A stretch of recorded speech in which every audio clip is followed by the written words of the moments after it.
Section 1. You will hear a conversation between a student and a saleswoman. First, you have some time to look at questions 1 to 10.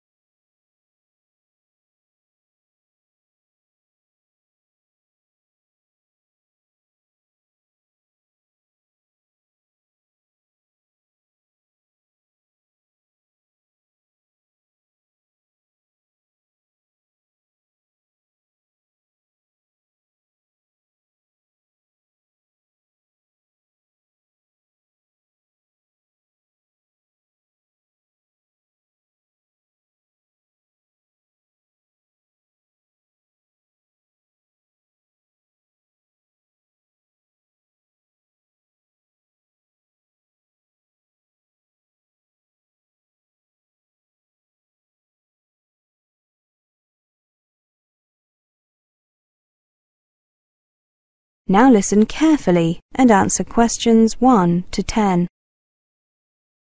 Hello, my name is Garcia. I phoned earlier about finding accommodation. Ah, yes, Mr. Garcia, I took your call. Please take a seat.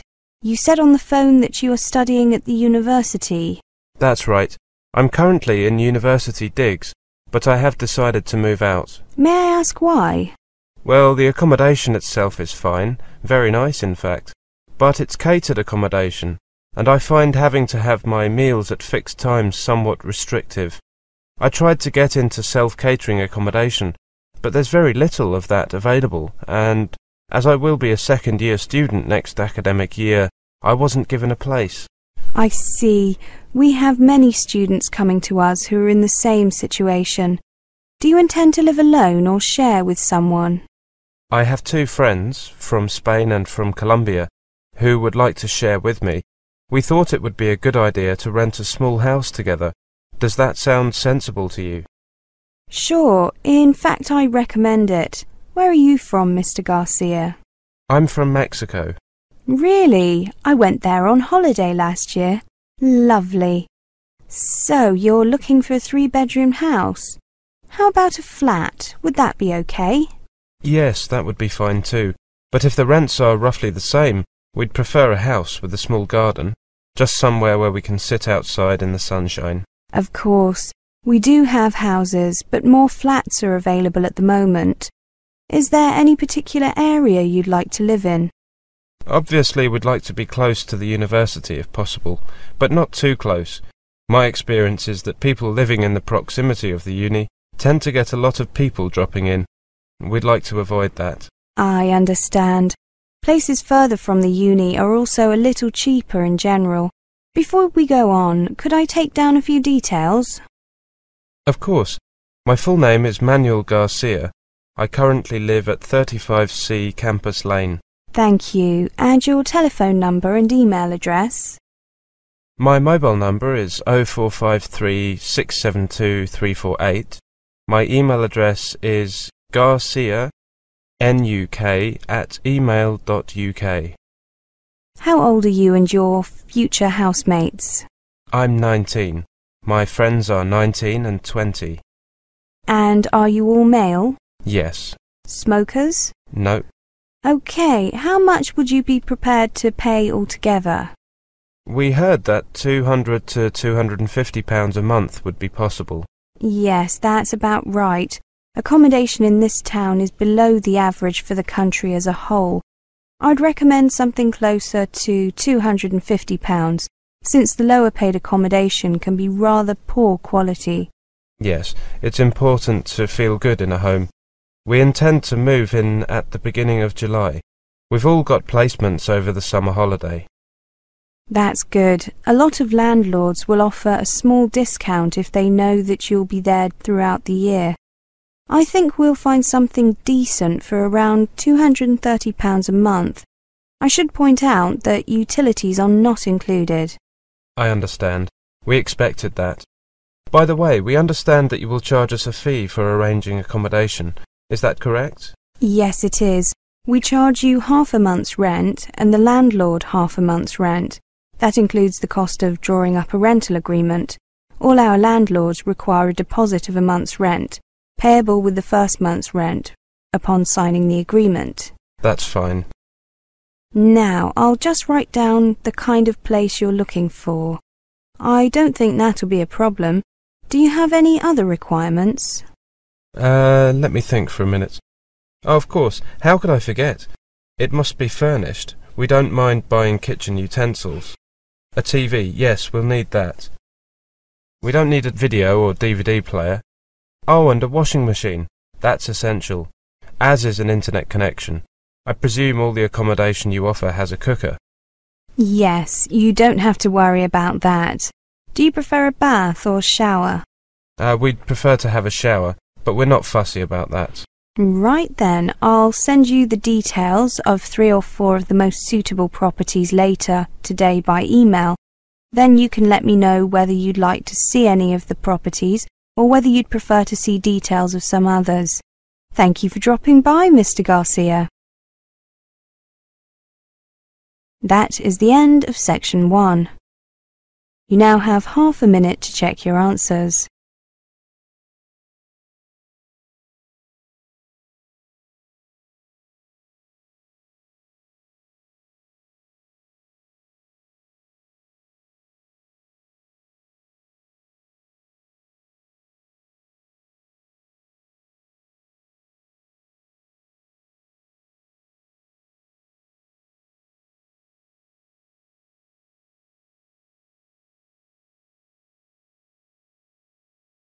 Now turn to section 2.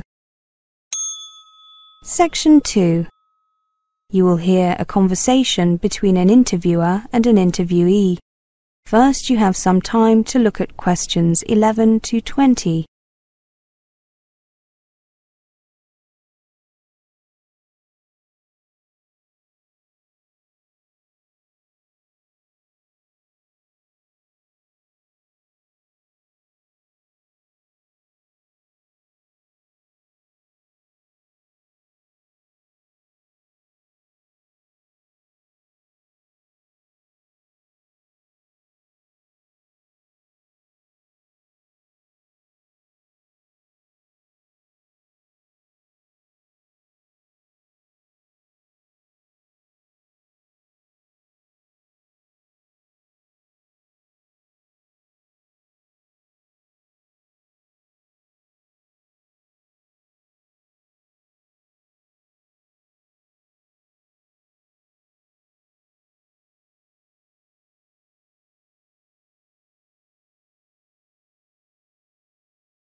Now listen carefully and answer questions 11 to 20.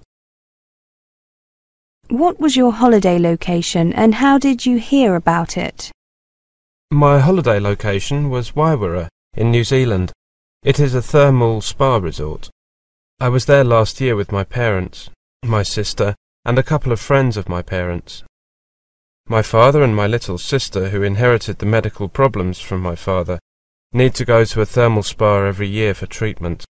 They used to go to the Polynesian spa in Rotorua, another famous resort in New Zealand, but last year they decided that they fancied a change. I had never gone with them to a spa because I preferred to spend my holiday at home or go to other places, but last year, when they changed the location, I decided to go with them. I also decided to go because my sister really wanted me to go with her. My parents found out about this location from some of the people they met in Rotorua. These people said that they were more satisfied with the accommodation and facilities at the Wairara Spa. So my parents were curious, and when they returned home they asked me to search on the internet for some information. They were impressed with the information I found, and it was then that they decided to plan a trip there. So you went with your family and your parents' friends? Yes.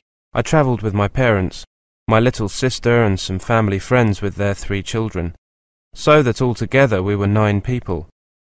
I was lucky because in the other family there was a boy 1 year older than me, so I had someone to pass the time with and have some fun. There were a lot of elderly people and kids at the spa town, so I was happy that he was with me. We had similar interests. It's good to be with someone with your own age when you're on holiday. How much time did you spend finding out information about this spa? I didn't spend so much time searching for the information because the spa has a website that was easy to find. We wanted some more information that wasn't on the website, particularly about how to get there. But we went to a travel agency and they gave us the information that we didn't have and made the reservations for all of us. Can you tell us the thing you like most at the spa? There were so many things that I liked there. I especially liked the accommodation. We stayed at the Waiwara Holiday Inn, which is situated right on the beach. It offers spectacular sea views. I think that I'll never forget it. Were there any things that you were not satisfied with? I think that the bad side of this vacation was that there were so many old people and many children.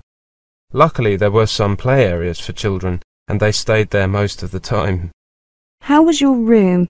Did you have everything you needed? Yes, we had everything we needed. Everything was comfortable and the conditions were great, so I have nothing to complain about. Did you make any new friends? Are you still in touch? Everyone was very gentle and warm. They really made a good impression. When we needed some help, they were very helpful and I felt great. I'm still in touch with the son of my parents' friends. How did you spend your time? Did you participate in any recreational activities? I don't have any medical problems like my father and sister, but I still went to the thermal spa. There were a lot of recreational activities to enjoy if we wanted. For example, I played golf because there was a mini golf course. Basketball and volleyball were also available, but we couldn't get enough people together for 2 proper teams. I also went to swim and I also went scuba diving on the reef, not far from the hotel. There was a small group of us with an instructor. It was truly amazing. I cannot describe in words how I felt down there. It was like I was in paradise. That is the end of section 2. You now have half a minute to check your answers.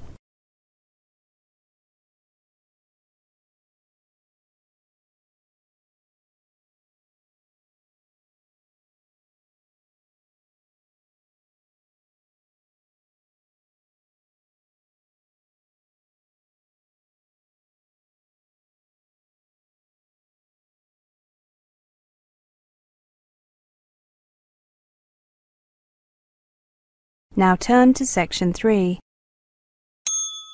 Section 3. You will hear a talk. First, you have some time to look at questions 21 to 30.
Now listen carefully and answer questions 21 to 30.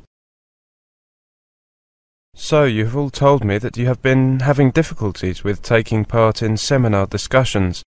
I've invited you here to see if we can come up with some suggestions and solutions. Sometimes talking about these things can be helpful. Mika, you said that you think speaking and listening abilities are related. Yes, it was really difficult because basically I wasn't good at listening during discussions.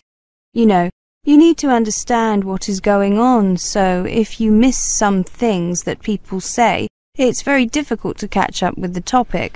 Also, when the tutor asked me a question, sometimes I couldn't understand the question and I was answering by making a guess about what he was asking.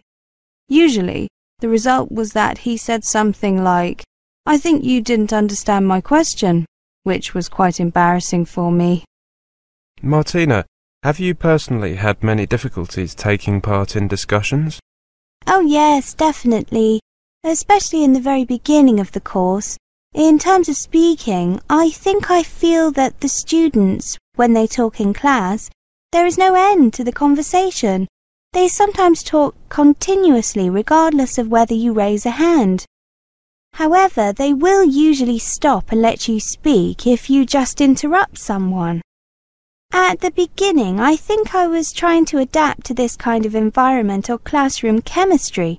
It was also difficult because of my language ability. At the beginning, students, especially native speaker students, well, their English is... Well, I don't need to comment about their English, but the speed and the fluency of their English made interruption,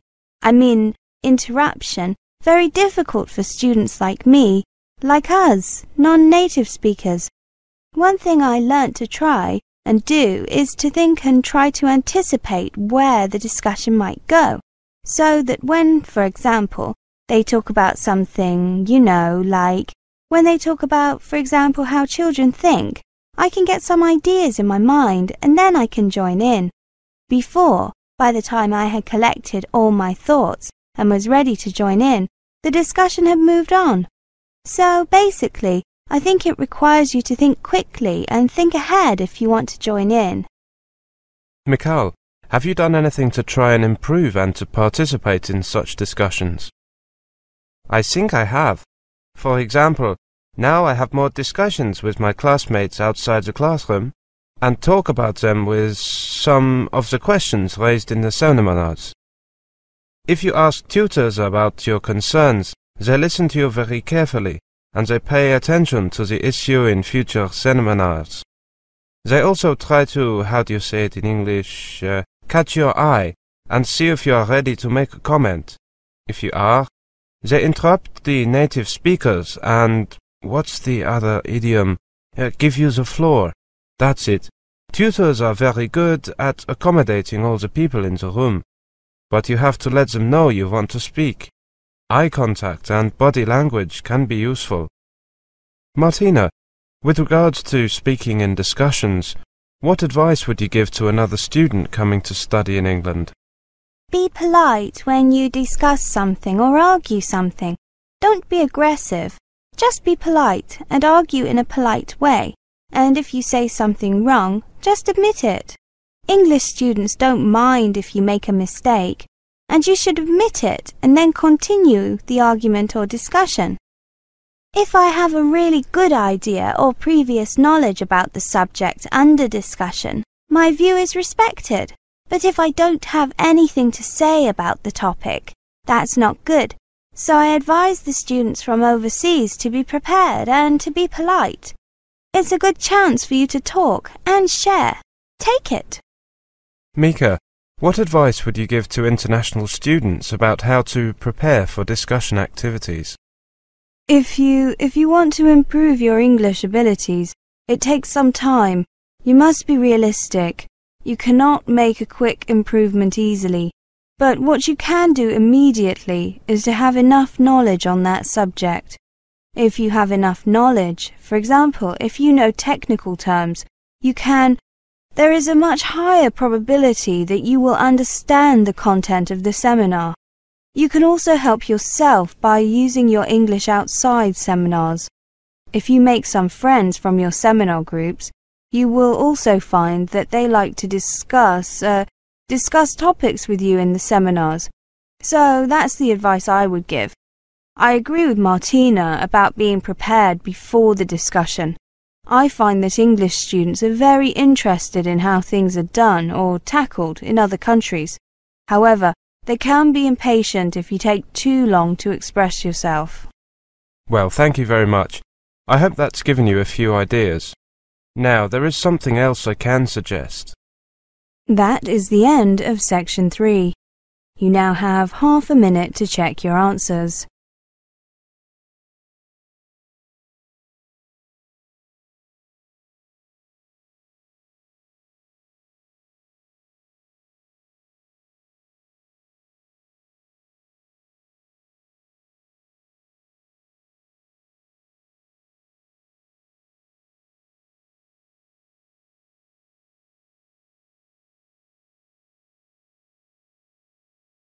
Now turn to Section 4. Section 4. You will hear a lecture about some useful information when you go to study overseas. First, you have some time to look at questions 31 to 40.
Now listen carefully and answer questions 31 to 40. Hello everybody, and thank you for coming. I know that you're all very busy at this time, but I hope that by coming to this talk you'll at least get some useful information for when you go to study overseas. Well, today I want to talk about the effect of cultural background on learning style. That is, how a learner's culture might impact on his or her approach to study. I want to begin by looking at some basic cultural values and how these affect teaching and learning. I'll then go on to present evidence which shows that approaches to learning which are acceptable in one culture may not be acceptable in another. If you have any questions, I'd be happy to answer them at the end of the talk. Now, I want to start by introducing the two concepts. They are actually contrasting concepts. These are conserving and extending cultures. What do these terms mean? Experts have categorized cultures as being either basically conserving or extending in their attitude to the transmission of knowledge. Let me give you an example to try to make this clear. A good example of a conserving cultural attitude is demonstrated by most Arabic cultures. Here there is the requirement to learn the Holy Book, the Quran, by heart. This demands a huge effort of memorization, as you can imagine. The way the Quran is learnt impacts on the way other subjects are learnt generally. It might also have an effect on learners' perception of what constitutes an acceptable teaching style.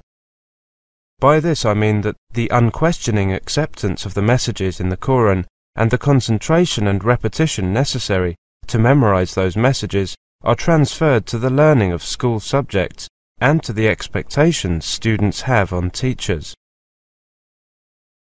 That's Arab culture. Let's turn now to Chinese culture. There is evidence to suggest that Chinese culture is conserving in nature. For example, keeping quiet in the classroom, listening to the teacher, not talking to other students, not interacting. These tend to characterize the Chinese classroom. As a result, Chinese learners do not develop argumentation skills as quickly as their American counterparts. American students tend to be actively encouraged to question their teachers, their materials, and to interact with other classmates. However, I have to say, in the interests of balance, that Chinese students tend to work with greater concentration. But this is not the point I'm trying to make. The point is that some cultures display a conserving attitude to teaching and learning, while others display a more extending attitude to learning. Now, the memorization and non-interactive styles of learning encouraged, for example, in Arab and Chinese cultures, may disadvantage learners, at least initially, when they progress from secondary school to university. Why is this? Well, it's because universities worldwide are increasingly adopting, with a few local variations, the Western requirement for students to show argumentation skills in written assignments and effective interpersonal skills in tutorials and seminars. In other words, the world model for university teaching and learning is now the Western model, the interactive model, if you like. Now, of course, students from conserving backgrounds who go on to study in an extending culture will obviously need to adapt to a different learning style to accommodate to the new conditions. This, unsurprisingly, can often prove to be a painful process. However, such learners are able to make the transition quite successfully, with guidance from academic staff, and a lot of determination from their own part to unlearn or dismantle the study-related approaches and strategies acquired in their own cultures. Let me give you some examples from real life to try to illuminate this issue. I've put these on slides. Now let's look at the comments made by 3 Asian students who found the Western university system of teaching and learning very different from their previous experience. If you just look at the screen, I've put these comments on slides, as I said. This is what a Chinese undergraduate from Shanghai studying at an Australian university had to say. Generally, many of us are trained in a system where you don't contribute much to classroom discussions. Some students even hesitate to ask questions from lecturers. Here's what a master's student from Japan studying at an English university in London had to say. In Japanese culture and education, the emphasis on training seems to be on intuition rather than logical construction of arguments. This makes it much harder to study at my British university. Finally, let's take a look at the comments by an Indian research student studying at an American university. One problem was getting used to the American system, where a student is expected to find out for herself or himself the requirements and facilities of the university. This contrasts with the system at home, whereby a person, generally the lecturer or supervisor, is responsible for the needs of the student. To sum up then, there is certainly evidence to show that the cultural values of a society affect the way that society's educational institutions function and how the teaching in them is carried out. While ensuring the continuation of cultural identity and solidarity, the existence of culturally determined patterns of teaching and learning means that individual learning style, the way a learner would prefer to learn, is largely ignored in classrooms around the world.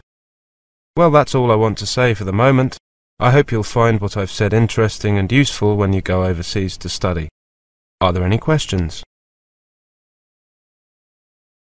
That is the end of section 4. You now have half a minute to check your answers.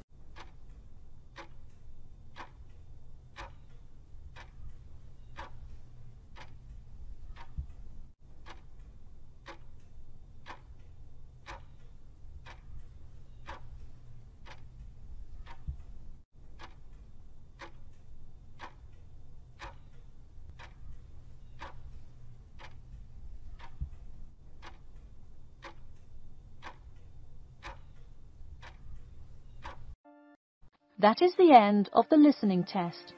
In the Ielts test, you will now have 10 minutes to transfer your answers to an answer sheet.